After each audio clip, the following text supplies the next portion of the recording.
Hello again, YouTube. So I just posted a video, and if anybody's watched it, I personally feel like it was one of my worst videos, and it's because I wasn't confident in anything I was saying. And this led me to think about how I am not very confident at all with anything I say about Myers-Briggs typing anymore, because I have come to a point where I just realize, it's as much as I try to avoid the stereotypes, I feel like I make them all the time. I use them all the time, and so I just thought maybe I'd take this opportunity to do a video on the scope, my views on the scope of the Myers-Briggs, and how it's just misused and overextended on, I guess I don't have any real life friends about this, but online, when you've been a part of a Myers-Briggs community for some time, as I'm sure, either it's on YouTube, obviously, if you're watching this video, you're there, you're here, or on Facebook or something. But yeah, so you know, it's a very basic theory. It is not meant to describe people in full. It's meant to describe how people in general prefer to make their decisions and how they prefer to take in their information, and that's it. Data processing and decision making, and uh, there are, yeah, just by jumbling up those preferences, you get the 16 types, and it's great. It's a great system. Just knowing that those little things, like how you make your decisions and how you take in your information, it's a really great tool for self-development, I think. You can learn a lot about yourself. You can see how, others operate, understand how others operate better, because not everyone operates like you do. And I think that purpose of the Myers-Briggs is really great. It's very helpful. But anyone who's gone on forums and stuff, you just know that people are overextending what this tool can do, and the beginnings, people, myself included, you go into a group forum filled with other people of your type, and you go, oh, I'm home, I found people who get me. And although I think, yeah, maybe there will be some people there that really do think like you. But then again, I think I think it's a bit of confirmation bias going on, because you can go into any group and find people who are going to think like you, can't you?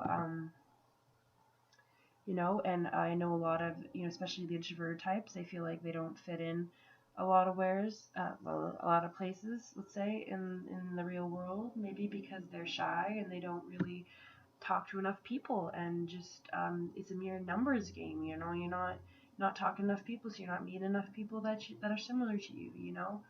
Um, that's kind of how I'm growing to see it. But a lot of people, when they first get into the Myers-Briggs, they're doing it because they do feel somewhat maybe isolated or different, and they're trying to figure things out and trying to figure out how they can connect to others better and get to know themselves better. Um, so yeah, you go into a chat room full of others of your type, and you're like, oh, you felt weird, I felt weird, and then you bond, and then you feel like you found a home. And I mean, I've been there too, and it's great, but the thing is, I just don't really believe in it anymore. It's just everybody. Anybody can feel that way. There can be lots of people that are like you in type, and you can still feel like, you maybe don't fit in. Like, I know some ISFJs who don't really have a lot of friends, and I bet you they're kind of lonely. Um, but ISFJ females are the most popular type, but I can tell by looking at them, maybe they don't. I don't know, they may look lonely, and I just mean any type can feel that way. Um,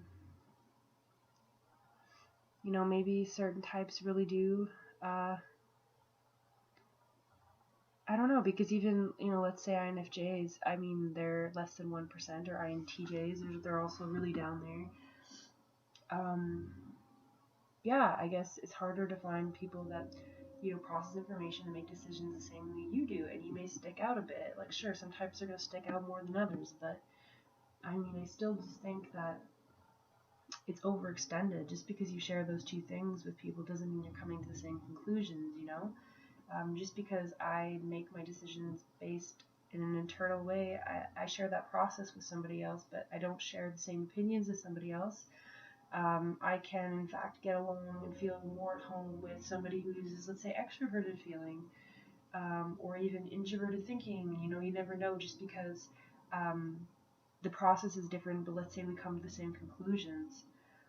Um, yeah, I hope I'm not talking in circles. Sometimes I do that. But, so scope. Yeah, I think it's overextended. And it's a bummer because I want to talk about this. This has been fun for me, but I just, at the back of my head, there's always this little like nagging voice now that's just like, is that really true? Like, is that really? Do you really know what you're talking about? And I don't. I really don't. I mean, you can know a lot about the theory, and yeah, some people do know a lot more than others, obviously, and I don't consider myself an expert, but I've even noticed with the types like on Facebook that seem to, you can tell they're very confident in their knowledge of the theory, um, and they're very confident, and a lot of people sense that confidence, or even just accept their knowledge as legitimate, and those people, become known as people who are very well versed, and that might be. But even with those people, I've realized that sometimes they're saying things that are not even meeting up. Like, they'll say one thing one week and another thing the next week in a different context, and because the functions are so abstract, their ways, their processes, they're not, they're hard to pinpoint. I feel like there are always these like slight variations on how people use them to come to conclusions. So one week, you don't have to.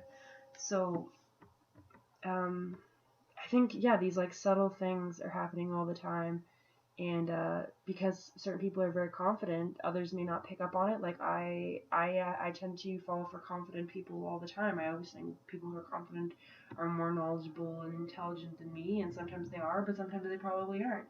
I mean, like, it's probably both, but I just think people fall for confidence. And I don't know, part of me thinks that maybe the confidence that's all it is, and really a lot of this theory is just a lot of the stuff that we try to pull from this theory, at least, is just, it's groundless. And I like to think there are correlations between types, because I really do connect with other intuitives more than I do with sensors, and I in general, like, that is so true for me. And there are things like that make you feel like those kinds of, and I hope I'm not getting too vague and messy here, but those kinds of assertions valid, they make it valid, but I don't know, I just feel like, I think I lost my train of thought.